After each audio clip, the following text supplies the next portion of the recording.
بیوی سے بات چیت کرتے ہوئے آدمی کنفیوژن میں ہوتا ہے کہ کب تک وہ پاک رہا، کب ناپاک ہو گیا، کب اس کو وضو کرنا ہے، کب غسل کرنا ہے۔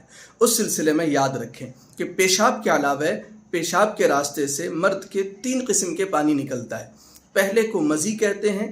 عام طور پر بات چیت کرتے ہوئے ایک لیسدار پانی نکلتا ہے شرمگاہ کے راستے سے۔